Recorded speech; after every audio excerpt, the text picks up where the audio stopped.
Hello everyone, today we continue our previous year board question based on the chapter surface area and volume.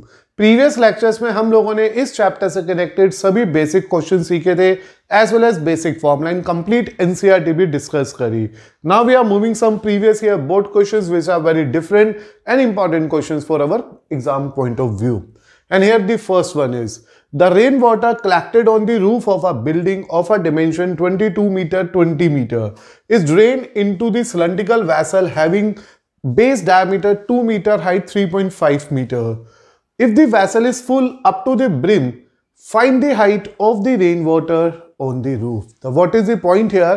Generally इन्होंने किया क्या है, जब एक बार बारिश पड़ी तो इन्होंने छत पे जितना भी पानी गिरा था उसे कहीं पे भी आउट नहीं होने दिया. उसे इन्होंने रूफ की छत पे कलेक्ट करा और फिर उसको एक सिलेंड्रिकल वेसल में फिल कर लिया. एज अ रिजल्ट वो सिलेंड्रिकल वेसल जिसकी डिमेंशन 2 मीटर एंड 3.5 मीटर थी वो कंप्लीटली फिल्ड हो गया. मींस जितना पानी उस दिन बारिश का छत पे गिरा था जिसकी डिमेंशन थी 22 by 20, उसमें जितना भी पानी वो होल्ड हुआ, that water will be collected in a cylindrical vessel and that cylindrical vessel is fill up to the brim. मतलब अपनी टॉप मोस्ट लेयर तक वो फिल हो गया. आपको बताना है क्या हाइट रही होगी उस दिन बारिश की.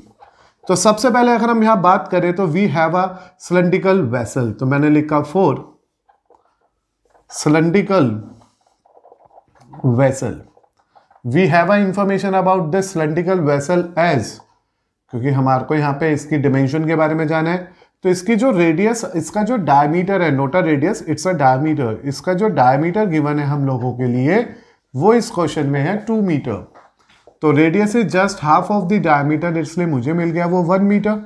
तो 1 मीटर तो हमारा सिलेंड्रिकल वेसल का डायमीटर है और जो हाइट दे रखी है हमारे को सिलेंड्रिकल वेसल की, दैट इज एच, वो 3.5 मीटर है. अब बात कर लेते हैं छत की. एज डिमेंशन ऑफ छत में मुझे लेंथ पता चल गई है 22 मीटर और ब्रेथ कंफर्म हो गई है 20 metre. And we need to find out the height. What this height indicate? A level of water that will be contained, that will be filled in that particular due to that rain water on that particular day जब बारिश पड़ी थी उस building के ऊपर. तो हमारे को सिलेंडर पता है, रूफ पता है. इन शॉर्ट करना क्या चाह रहे हैं, जितना पानी छत पे इकट्ठा हुआ, जितना पानी छत पे कलेक्ट हुआ, वो सारा का सारा पानी हमने भर लिया एक सिलेंडर के वेसल में. इसलिए हम ये कहना चाह रहे हैं कि according to given it is clear that कि the volume of water in cylindrical vessel, जितना भी पानी हमारा सिलेंड्रिकल वेसल में था, that is equal to volume of rain water, volume of rain water collected on the roof. कि छत पे जितना पानी इकट्ठा किया वो सब का सब हमने भर दिया एक सिलेंड्रिकल वेसल में. And this is the important point to be work for. Here it is the having a formula pi are square h and here it is l into b into h. This is the basic formula to consider here for the calculation of that height कि कितना पानी गिरा. It is 22 by 7, radius is 1 का square, height is 3.5. This is 22 into 20 into h.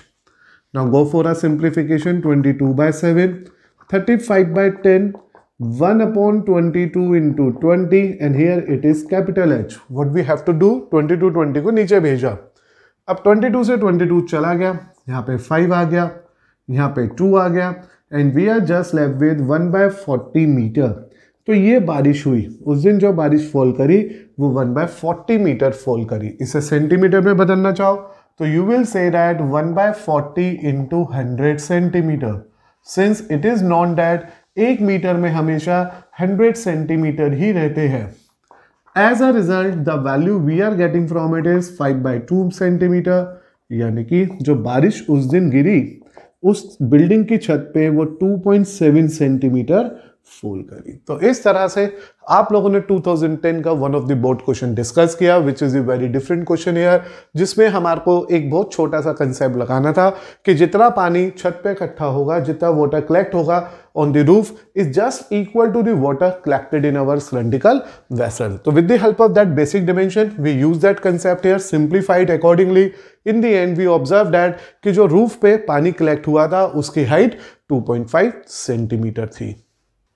Now बेटा consider करते हैं question number second, जिसमें लिखा है there is a bucket in the form of a frustum of a cone with the capacity 12308.8 centimeter cube. So here what you need to do, you have to plot a bucket first of all. तो मैंने एक bucket को यहाँ पे construct कर लिया. This is the bucket for us. Now it is given that कि जो capacity of bucket है, capacity of a bucket is given to us as 12308.8 centimetre cube. तो this is the information about this bucket. उसके आगे बोला है जो इसका टॉप रेडियस है वो 20 है, तो ऑफ कोर्स जो टॉप रेडियस होगा that we consider as capital R is 20 centimetre, और जो इसका बॉटम रेडियस है दैट इज ओनली 12।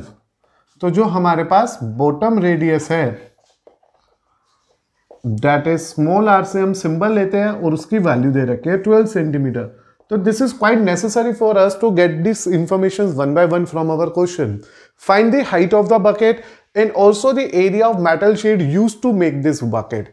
तो एक तो मुझे h निकालना है, हाइट ऑफ द बकेट चाहिए, this is the foremost thing we have to consider here.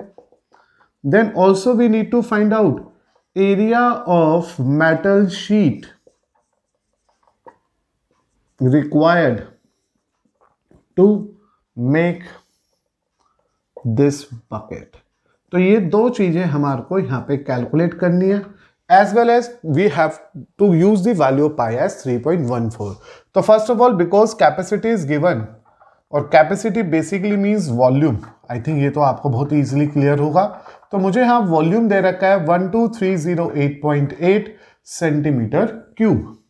तो being a volume it is 1/3 pi h r square r r 12308.8। ये कुछ इस तरह का एक रिजल्ट मेरे सामने आ गया है। बस अब कुछ नहीं रह गया ज्यादा, 1/3 3.14 h की value we have to fight for, and the radius we are having here as 20 का स्क्वायर 12 का square 20 into 12 which is 12308.8। Is this okay?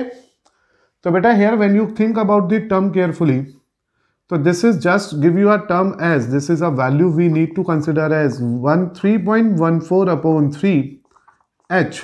तो ये आ गया 400, 144 and 240 as the square and multiple of these terms 4 8 7। So this is 784 which is 12308.8। just make a calculation here। so the calculation is 12308.8 into 3 divided by 3.14 into 784। now we have to just calculate this term very carefully here because we need to evaluate that height। so when you go for it, it's directly cancel out this part with the value 3920। ये 3920 से directly कटेगा, तो we are getting our answer है 3920 into 3/784। अब 784 को जब आप इससे डिवाइड करोगे it will directly give you a 5। The answer we are obtaining from this part is 15। तो ये जो बकेट जिसकी हम बात कर रहे हैं उसकी अपनी हाइट 15 सेंटीमीटर है। तो मुझे पता चला because of the given capacity of the bucket as well as the radius of top and lower part, we need to in a position to find out the height। now we need to find out the area of metal sheet required to obtain this area। देखो ये 15 आ गया, क्योंकि area चाहिए metal का तो it means curve surface area और total curved area चाहिए होगा, उसके लिए स्लांट हाइट चाहिए। तो we know that slant height for the first term is r - r का स्क्वायर प्लस h स्क्वायर। हमने प्रीवियस लेक्चर में इस फॉर्मूले को वेरीफाई भी किया था। तो this is L square and this is 20 - 12 का स्क्वायर प्लस 15 का square. This will give you a value 64 plus 225, having an answer 289. The length we are getting from this part is 17. तो slant height भी मिल गई. Now for the second one, the area of metal sheet used in making it, यानी कि bucket को बनाने के लिए जो एरिया ऑफ शीट चाहिए होगा. तो हमारे पास एक बार फिर से ये डायरेक्ट फॉर्मूला था लिस्ट के अंदर के, अगर किसी बकेट का एरिया चाहिए तो प्लीज याद रखो उसका लोअर एंड तो बंद होगा, अपर एंड ओपन होगा. तो it is understood being a bucket, it contain curve surface area of first drum plus area of lower base.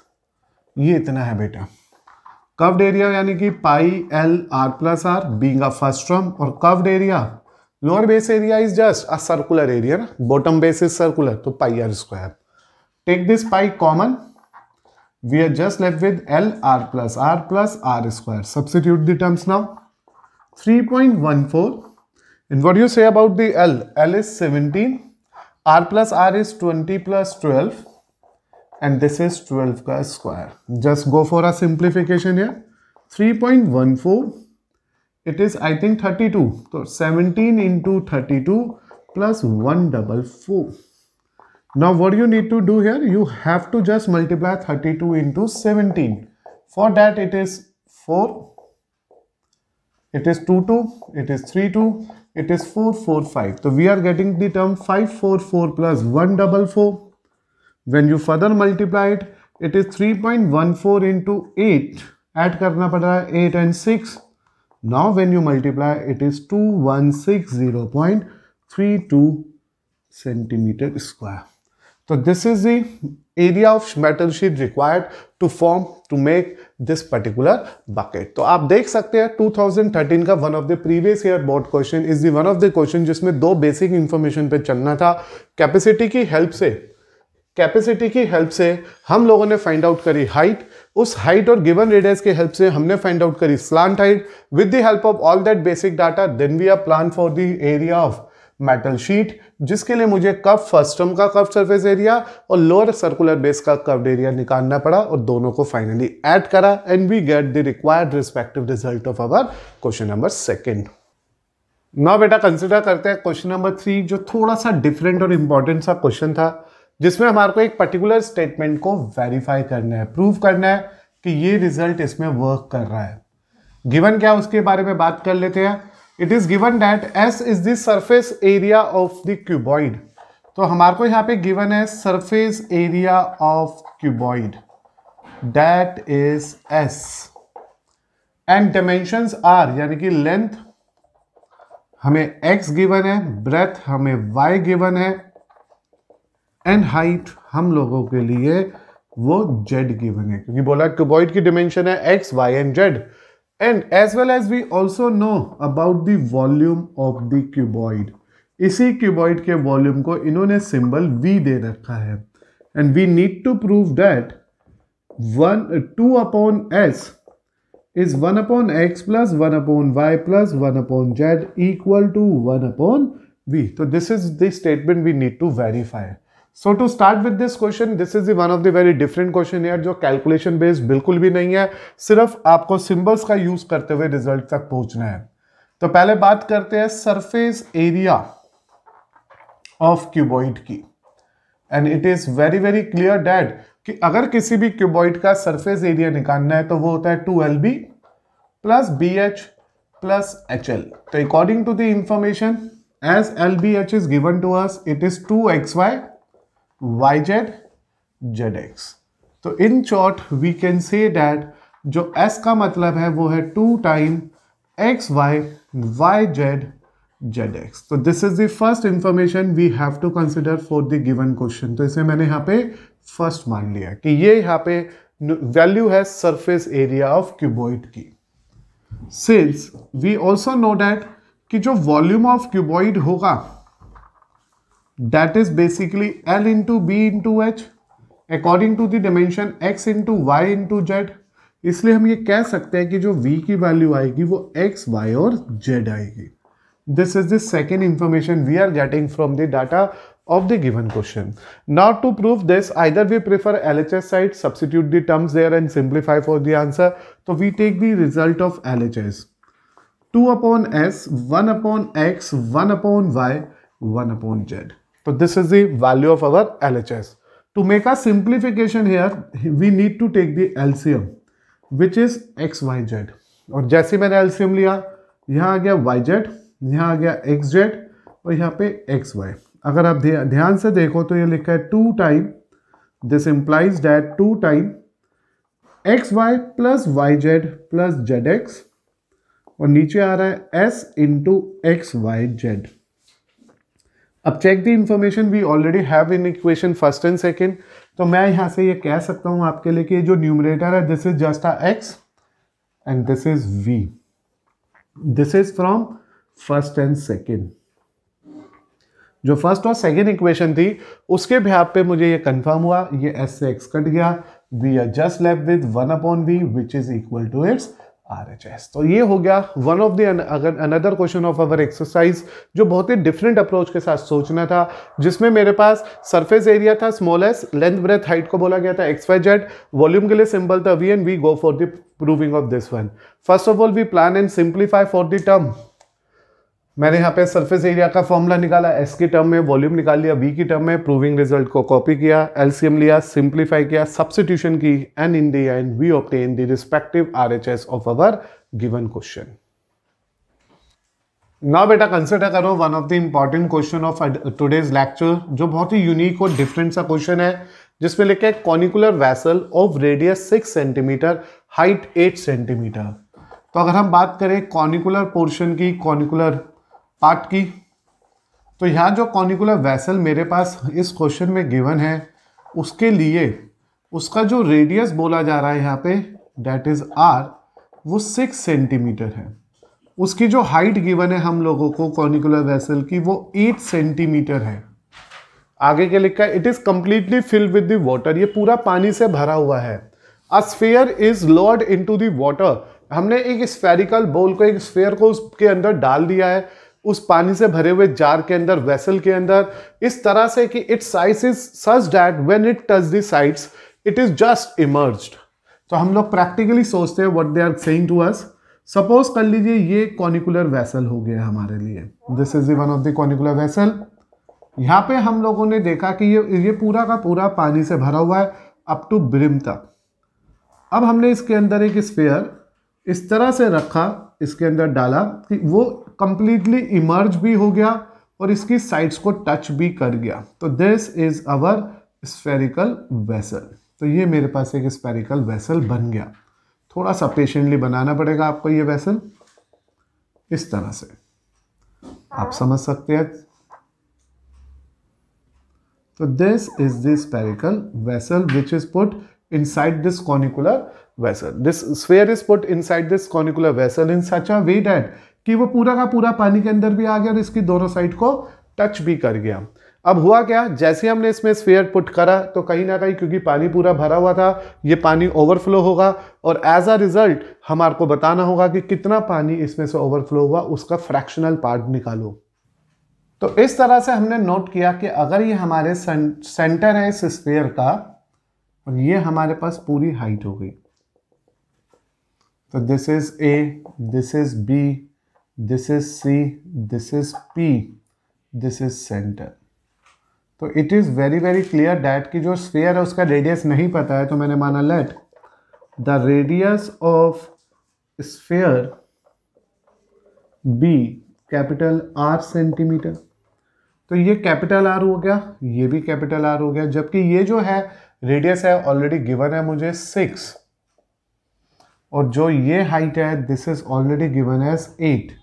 तो कुछ बेसिक बातें मुझे पहले से ही पता है और बाकी बेसिक बातों पे हमारे को वर्क करना है. तो ये हो गया यहाँ पे सेंटर. तो the main thing is that कि मुझे सबसे पहले स्फीयर के रेडियस के बारे में सोचना है. Since it is clear that, अगर आप ध्यान दो, 2 tangents drawn from the external points drawn from the external points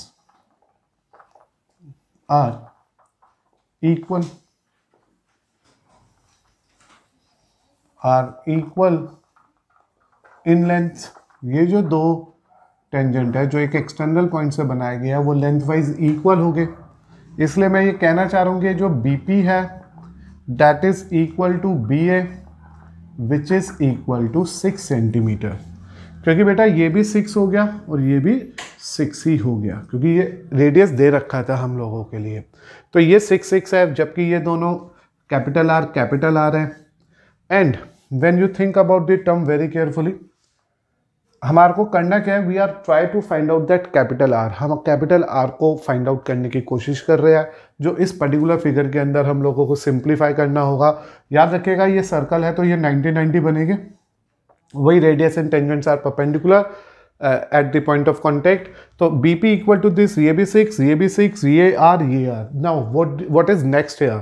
तो मैं बात करूंगा अब OC की। Since OC is one of the side जो AC माइनस A है, थिंक अबाउट दिस। ये जो OC है, this OC is one of the side जो AC में से AO को माइनस किया गया है। तो जो OC मेरे पास फाइनलाइज होके आ रही है मेरे पास, तो OC is equal to AC is 8 because the height of the cone is given to us as 8 and this is capital R।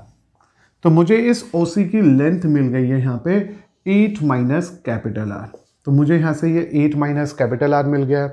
And when you think about PC, उसके लिए सबसे पहले मैं करता हूँ स्लांट हाइट की working. We know that slant height of the cone is R² plus H²। This is just a value which we obtained here by the help of that result. ये 10 आ गया है। स्लांट हाइट का मतलब BC जो है मेरे पास, therefore BC 10 centimetre आ गई है। एज अ रिजल्ट जो PC है वो BC माइनस BP है, तो वो हो गई मेरे पास 10 माइनस 6 ओनली 4 सेंटीमीटर की। तो मुझे ये वाली साइड 4 सेंटीमीटर मिल गई है। तो we are just planning about that part की किस तरह से हम इसके रेडियस तक पहुंच पाएंगे। अब जब सब कुछ हमारे को यहाँ पे क्लियर हो गया है, now we take the triangle POC with angle C, with angle P कह लो आप, OPC कह लो आप, 90 डिग्री है। By the help of Pythagoras theorem, यहाँ पे हम लोगों को इस क्वेश्चन को सॉल्व करने के लिए लगानी पड़ेगी पाइथागोरस थ्योरम। और इस पाइथागोरस थ्योरम के बिहाफ पे it is clear that the side opposite to 90 is hypotenuse OC square equal to OP square plus PC square. OC that is here, when you think about it, it is 8 minus R का square।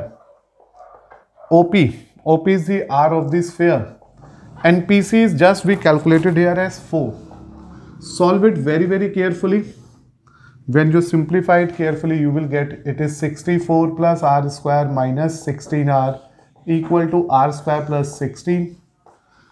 Simplify करिए, 48 equal to 16R। The radius of sphere we are getting from this part is 3 centimetre. तो ये जो हमारा question था वो सिर्फ इसी वजह से इंपॉर्टेंट है कि हम लोगों को सबसे पहले रेडियस ऑफ स्फीयर क्लियर हो जाए।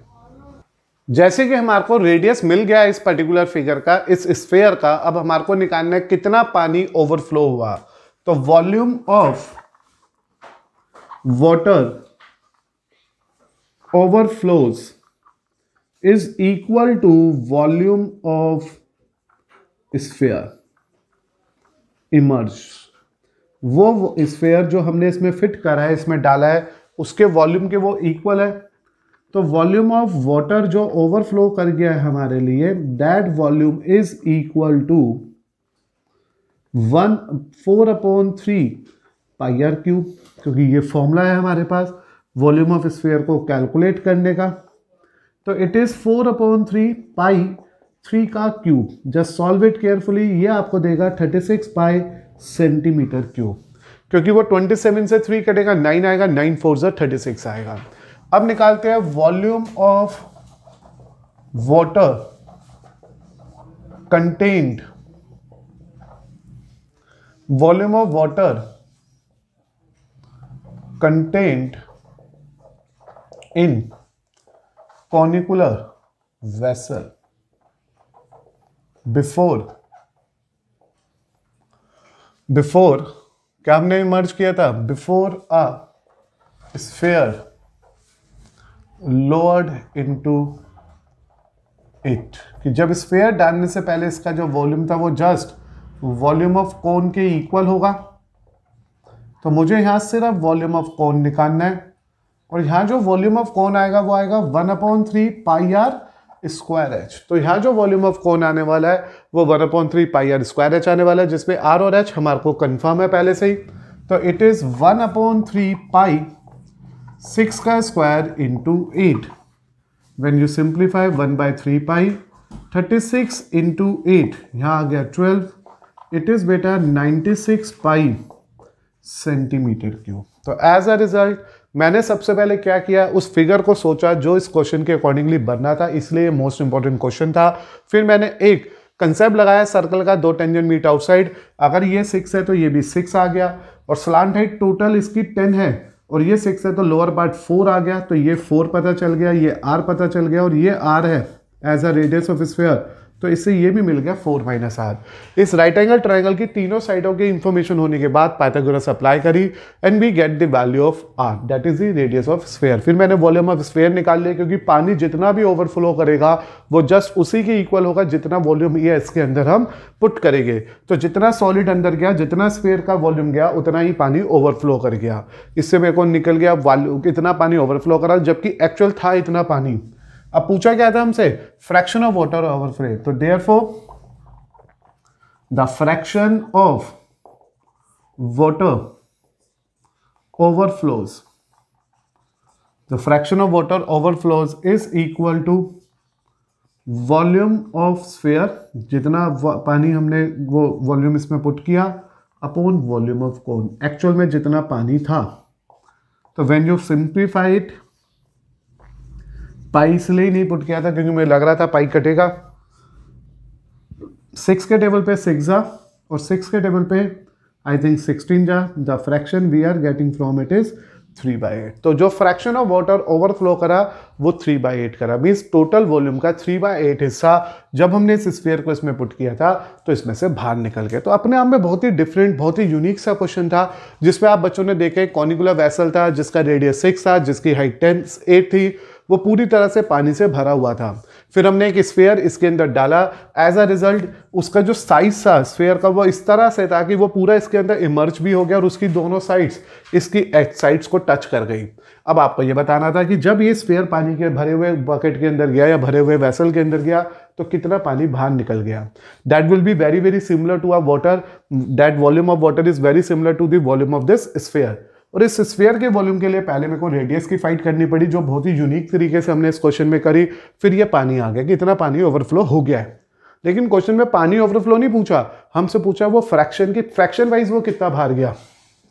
तो जितना पानी ओवरफ्लो हुआ और जितना एक्चुअल में पानी था, इन दोनों को आपस में डिवाइड कर दिया। We get that fraction that is 3/8 of water is overflowing when we put this sphere inside this conicular vessel.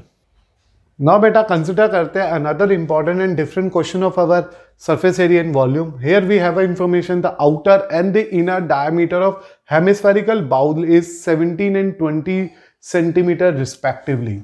So what you need to consider here कि we have a bowl in the shape of hemispherical. ठीक है, तो ये एक hemispherical bowl हो गया. This is like we consider it.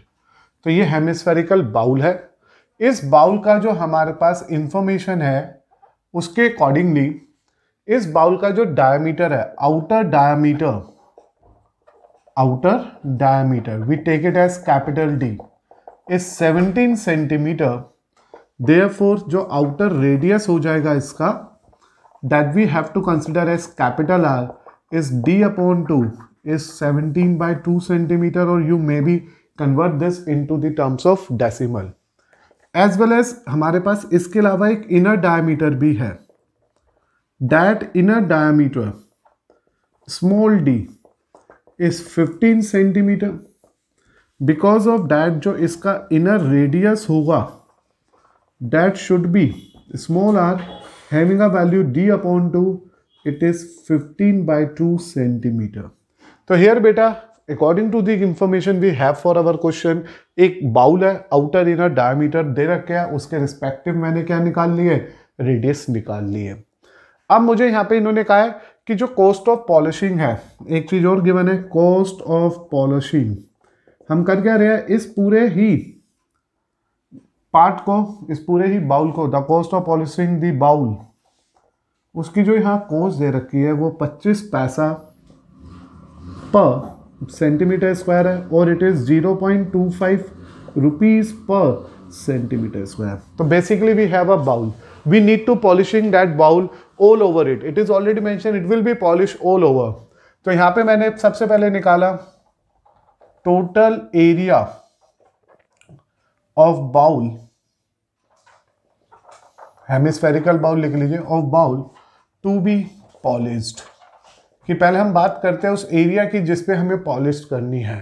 तो bowl is like a, Hindi में बोलो तो कटोरी हो गई। आउटर पार्ट का हमने क्या करना है, कप पॉलिश इसके आउटर सरफेस पे होगी, तो ये हो गया आउटर कप सरफेस एरिया। फिर इसके अंदर वाले हिस्से पे भी पॉलिश होगी, that is inner cup surface area. फिर हम लोगों ने देखा कि जो ये बाउंड्री है, ये जो ऊपर की रेंज है, जिसे हम लोग बोल सकते हैं यहाँ पे सर्कुलर रिंग, इस सर्कुलर रिंग पे भी पॉलिश होगी। तो एज अ रिजल्ट मेरे को इसका अगर एरिया निकालना है सर्कुलर रिंग का, ये जो बीच का गैप दिख रहा है वो तो हमारे को एक्चुअली वहां पे नहीं दिख रहा होगा ना बाउल में, ये तो विजिबल नहीं होगा, सिर्फ ऊपर की एक रिंग विजिबल होगी। तो ये होगा एरिया ऑफ रिंग। तो इस तरह से मुझे अगर वो एरिया चाहिए जिस पे मुझे इस बाउल को पॉलिश करना है, तो मुझे यहाँ पे इन सभी बेसिक चीज़ों को ऐड करना होगा।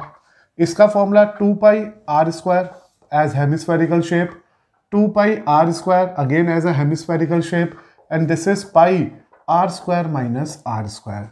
So this is the basic formula we have to consider here just to obtain that polished area. So बेटा अगर हम इसे ऐसा सोच रहे हैं तो we can take this pi common, 2r square, 2 small r square minus r square. After taking that pi common from the part, it is quite simple for us to make the simplification here. तो यहाँ जो आ गया pi 3r square plus r square. Now the times come to substitute this value here. Since we are not knowing about that value of pi, to take it as 22 by 7. It is 3 times 17 upon 2 का whole square, and this is better 15 upon 2 का whole square. Now just go for a calculation. This is just we obtain the total area of the bowl to be polished here. It is 22 by 7, 3 into 289 upon 4 plus 225 upon 4. We are going to just make a simplification here. 22 by 7, we take this LCM as 4, it is 225 as it is, and here we need to multiply 3 with 287. So what do you say?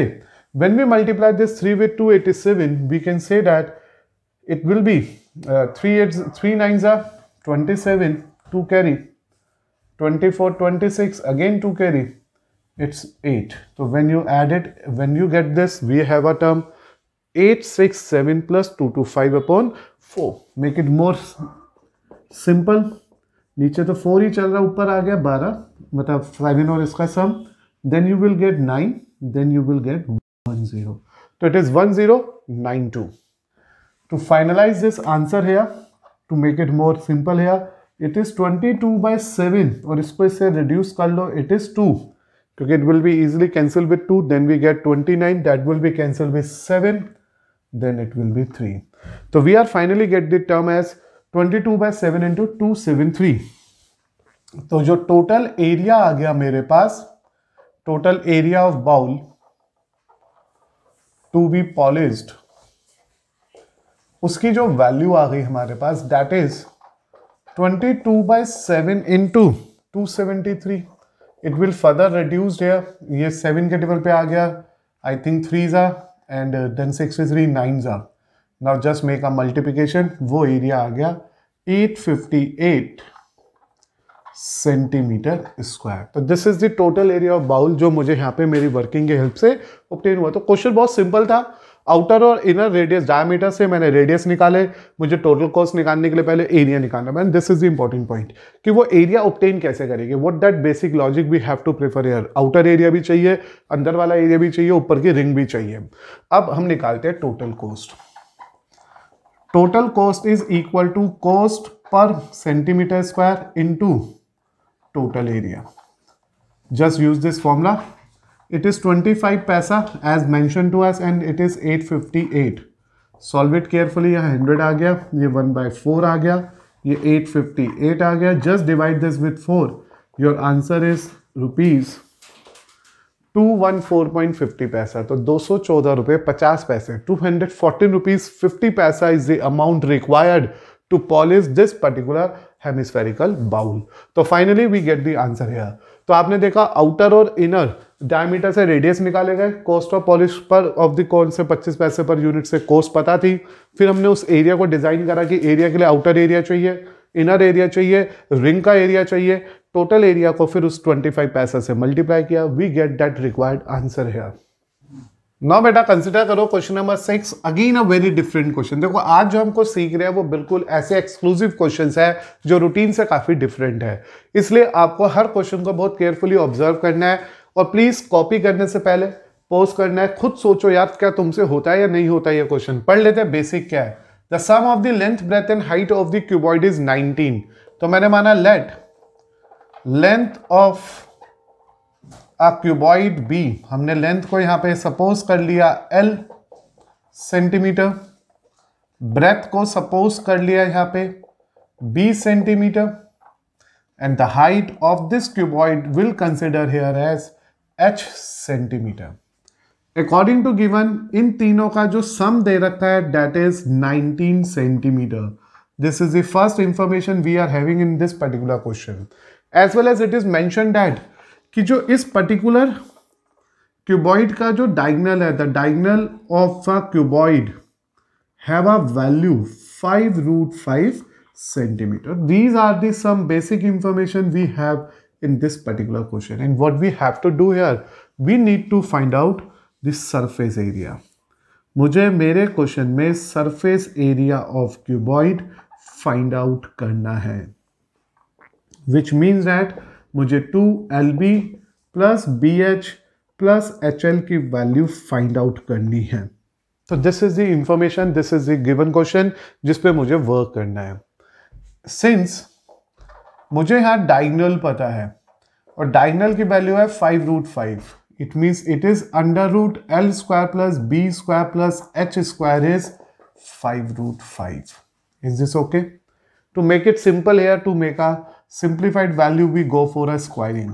मैंने इसकी squaring करी. L² plus B² plus H² give you a value 25 5 125.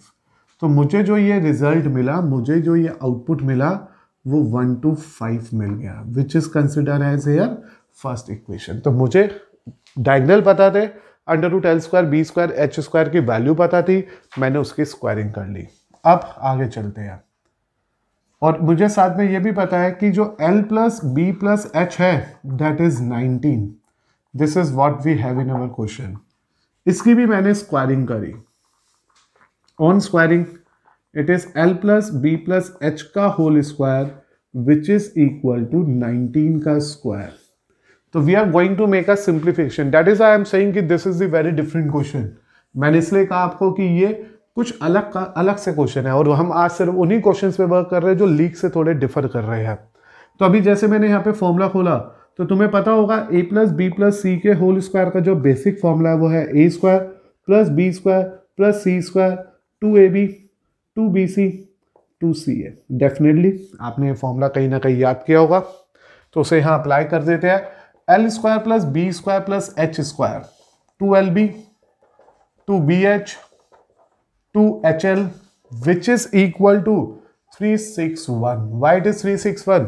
Square of 19. तो देखो length breadth height मानी, सम पता था, diagonal पता था, सरफेस एरिया निकालना था. सबसे पहले डायगोनल का यूज किया. You know that formula of diagonal हमने सीखा था बेसिक डे पे. √L² B² H², उसकी स्क्वायरिंग करी, L² B² H² की वैल्यू आ गई जिसे मैंने फर्स्ट माना. सेकंड डाटा को कॉपी करा, उसकी स्क्वायरिंग करी और उसमें ये एक आइडेंटिटी अप्लाई कर दी. एंड वी नो दैट ये जो L² B² H² है वो 125 है. तो it is 125 2LB 2BH 2HL which is equal to 361. अगर आपने पॉइंट आउट किया हो, ध्यान दिया हो, तो आपको भी कंफर्म हो गया होगा what this indicate. This indicate 2 common लेने पे आ रहा है LB plus BH plus HL 361 minus 125 and this is nothing but surface area of cuboid। तो प्रॉब्लम क्या है, नंबर ऑफ स्टूडेंट इसलिए क्वेश्चन नहीं कर पाते, वो यहाँ पे आके रुक जाते हैं और सोचते हैं कि एल बी और एच कैसे ऑब्टेन किया जाए, लेंथ ब्रेथ हाइट को निकालने की ही कोशिश में लगे रह जाते हैं और वो फाइंड आउट नहीं होता, as a result question miss हो जाता है। But here the logic we need to consider for the question is just squaring it.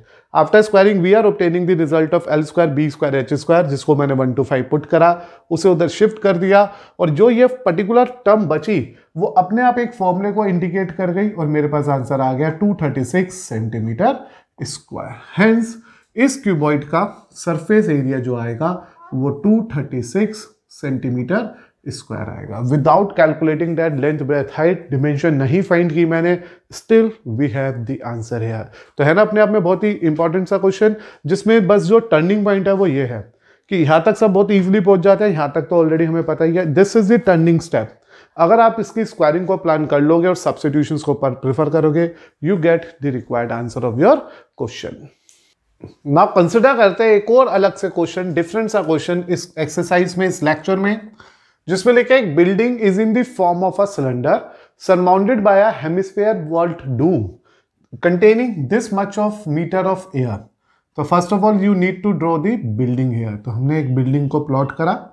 Building have a shape like a cylinder, उस बिल्डिंग की शेप में cylinder है और सिलेंडर के ऊपर एक हेमिस्फेरिकल डूम है। तो this is the actual shape of a building. तो this is the building here and it is given that volume of air contained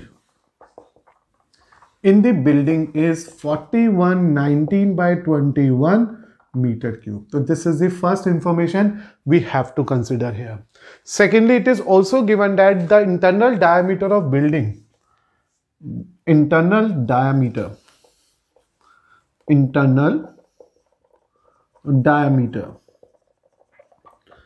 of building is just equal to total height of building। वो building की total height के equal है। तो we can say that ये जो internal height है, ये जो इंटरनल डायमीटर है, वो पूरे की पूरी इस डायमीटर के इक्वल है। चाहो तो थोड़ी सी बिल्डिंग छोटी ले लो अगर आपको पिक्चराइज ठीक से करना है तो this is the picturisation of this question right now. कुछ ऐसा लगेगा कि जो डायमीटर और हाइट है they are exactly same. Above the floor वाली हाइट इसके डायमीटर के इक्वल है and you need to find the answer. तो we know that internal diameter मतलब d और टोटल हाइट को मैंने ले लिया कैपिटल H। तो d equal to capital H। Since we know that, since जो रेडियस होगा, लेट ऐसा करते हैं, let radius of building be R, हमने इसके रेडियस को आर माना, and height of cylinder be H, cylinder की हाइट को एच मान लिया। इतना क्लियर हो गया। तो if it is clear that कि ये रेडियस है, ये रेडियस है, ये एच हो गया, and it is confirm as the height of hemispherical dome बोलो is just equal to radius of hemisphere। वो इसी के रेडियस के इक्वल होता है, क्योंकि अगर आप डायग्राम को भी ध्यान से देखोगे तो इजीली ऑब्जर्व कर पाओगे, ये भी रेडियस है, ये भी रेडियस है। इसलिए जो हाइट ऑफ हेमिस्फीयर आ गई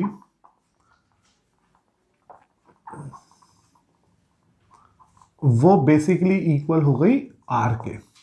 तो वो भी आर हो गया। सिंस ये जो कैपिटल एच है this is equal to H plus R. Capital H किसके इक्वल हो गया? एच प्लस आर के इक्वल हो गया। But H is equal to diameter ऐसा गिवन है, it means H is equal to 2r। ये सेकेंड इंफॉर्मेशन हो गई, ये फर्स्ट, ये सेकेंड। तो from first and second we will conclude that h plus r is equal to 2r, h equal to r. तो we can say that जो height of the building है, जो height of the cylinder है, that is equal to its radius, वो इसके radius के equal है। And this is the important point.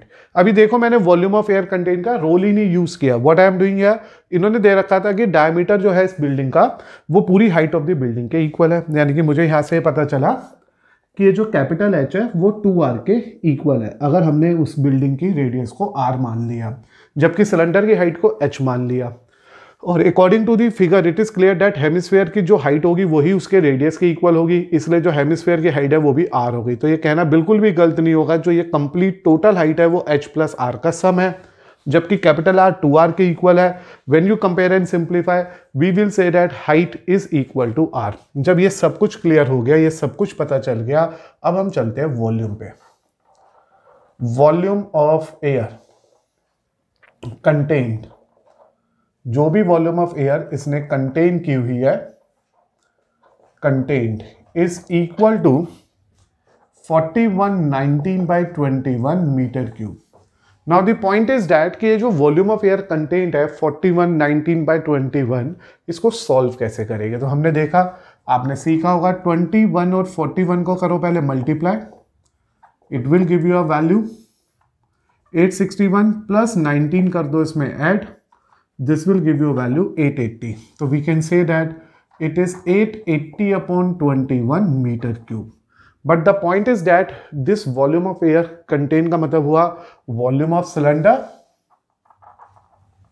Cylinder का वॉल्यूम लेना पड़ेगा प्लस वॉल्यूम ऑफ हेमिस्फीयर भी लेना पड़ेगा, क्योंकि बिल्डिंग के अंदर ये दोनों ही पोर्शन है और इन दोनों ने ही अपने अंदर एयर को कंटेन किया होगा। और इसे कैसे सॉल्व करते हैं समझ आया, इसको इससे मल्टीप्लाई करो, इसमें ऐड करो, दैट इज इम्प्रॉपर फ्रैक्शन की सिंप्लीफिकेशन। तो we get this value, volume of cylinder πr²h और this is hemisphere 2/3 πr³ which is just equal to 880/21. So we are getting this formula here. Since we know that r is equal to h और we have to find out the height of the building here, मुझे building की height निकालनी है, it means मुझे capital H निकालना है। तो we are planning to find out the value of R। तो what I am doing here, it is πr² into r 2/3 πr²।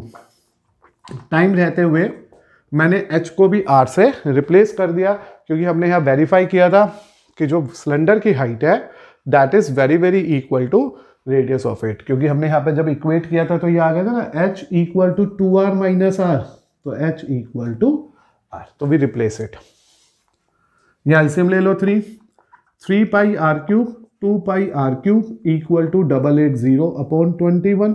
यहाँ पे से रिड्यूस करके यहाँ ले आओ 7, it is 5 πr³ 880/7, it is 522/7 into r³ 880/7, 7 से 7 भी कैंसिल कर दो, and here you will say that it is r³/880/110, it's simply 8। Finally we can say that कि जो रेडियस का क्यूब आ गया वो 8 आ गया, यानी कि रेडियस का क्यूब 2 का क्यूब, r is 2 मीटर। तो मुझे यहाँ से जो रेडियस मिल गया इस पर्टिकुलर बिल्डिंग का वो 2 मीटर मिल गया, और मुझे चाहिए height of the building. Therefore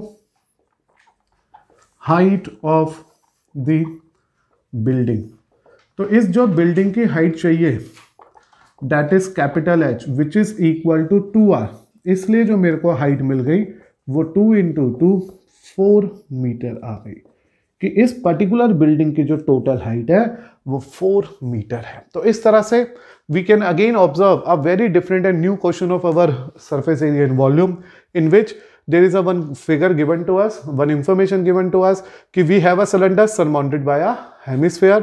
इस सिलेंडर का जो रेडियस है वो r मान लिया, उसकी जो टोटल हाइट है उसे कैपिटल H मान लिया, सिलेंडर की हाइट को स्मॉल h मान लिया, और ये होता ही है कि जो स्फीयर की हाइट होगी वो हेमिस्फीयर के बेस की हाइट के इक्वल होगी।